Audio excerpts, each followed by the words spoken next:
கணபதிக்கு இருக்கக்கூடிய வடிவங்கள்ல குக்ஷி கணபதி மிகவும் சக்தி வாய்ந்த ஒரு கணபதி. குக்ஷி அப்படிங்கிற வார்த்தை வயிறு அப்படிங்கிற அர்த்தத்தை உடையதாக இருக்கு. கணபதிக்கு இருக்கக்கூடிய எல்லா வடிவங்கள்லையும் கணபதிக்கு பெரிய வயிறு இருக்கிறத நம்ம பாக்குறோம். ஆனாலும் இந்த கணபதியினுடைய வயிறு முக்கியமாக சிறப்பானதாக சொல்லப்படுது.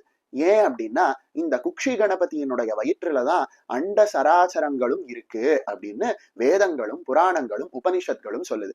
அண்ட சராச்சரங்கள் அப்படின்னா பூமிக்கு கீழே இருக்கக்கூடிய பாதாளம், அதலம், விதலம், தலாதலம் அப்படின்னு சொல்லப்படக்கூடிய கீழேழு லோகங்களும், பூமி அப்படிங்கிற லோகமும், பூமிக்கு மேல இருக்கக்கூடிய புவர்லோகம், சுவர்லோகம், மகர்லோகம் அப்படின்னு சொல்லப்படக்கூடிய மேலேழு லோகங்கள், ஆக மொத்தம் 14 உலகங்களும் பூமியும் அனைத்தையும் தன்னுடைய வயற்றில் இந்த கணபதியானவர் அடக்கினவர் அப்படிங்கிறதுனால இவருக்கு குக்ஷி கணபதி அப்படின்னு பேர்.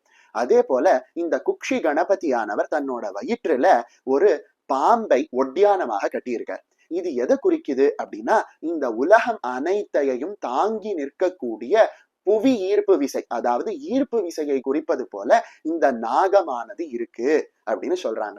இதை நாம எப்படி புரிஞ்சுக்கலாம் அப்படின்னா இந்த உலகத்துல இந்த அண்டத்துல எத்தனை விதமான கோள்கள் இருந்தாலும் அத்தனை விதமான கோள்களும் ஒரு வட்ட வடிவ பாதையிலேயே சுத்தி வரதை நாம பாக்குறோம். இதுக்கு காரணம் ஈர்ப்பு விசை அப்படின்னு விஞ்ஞானிகள் சொல்றாங்க. அந்த வகையில இந்த கணபதியினுடைய வயிற்றுல இருக்கக்கூடிய பாம்பானது இந்த அண்ட சராசரங்களை தாங்கி நிற்கக்கூடிய ஈர்ப்பு விசையை குறிக்குது அப்படின்னு சொல்றாங்க.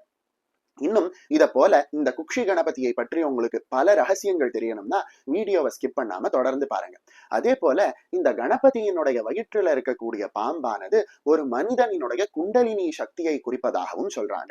அதாவது இந்த கணபதியை நாம வழிபட்டோம் அப்படின்னா மனிதனினுடைய உடம்புல இருக்கக்கூடிய ரகசியமான 7 ஆதார சக்கரங்கள்லையும் குண்டலினி ஆனது மிகவும் எளிமையாக பயணப்பட்டு மேல நம்ம தலை உச்சியில இருக்கக்கூடிய சஹஸ்ரார சக்கரத்தை அடைந்து எளிதில அஷ்டமா சித்திகளையும் மோட்சத்தையும் அடைவதற்கான வழியை இந்த குக்ஷி கணபதியானவர் நமக்கு கொடுக்கிறார் அப்படின்னு சொல்றாங்க.